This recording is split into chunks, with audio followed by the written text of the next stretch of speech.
to be right, of course, you need someone else to be wrong. And so the ego loves to make wrong in order to be right. In other words, you need to make others wrong in order to get a stronger sense of who you are.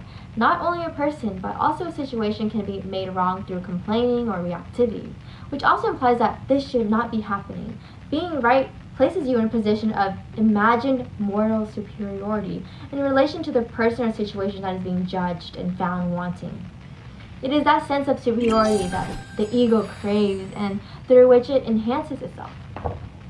So we talked about how the ego it's a mastermind in manipulation. It's been manipulating you your entire life. So it knows exactly how to manipulate each person. Everyone's different. So some ego is going to have to work a lot harder. It's going to have to work overtime if you're more spiritually evolved. It's going to want to find something though.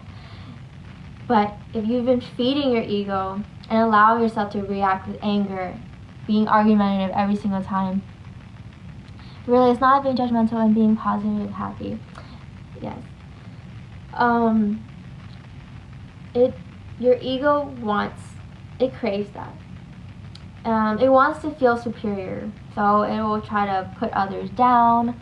It will try to belittle others. It will always try to be right in the argument, even if there's certain aspects where they can definitely admit fault.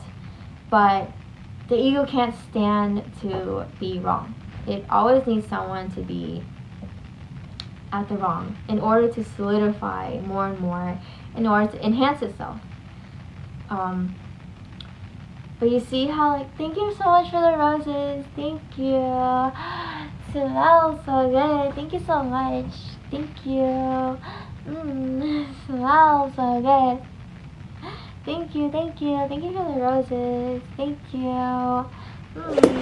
Smells so good. Thank you. Whoa. Ticklish? Yes, I'm very ticklish. Ticklish around my neck, underarms, mostly, and then my feet, for sure. Thank you so much for following.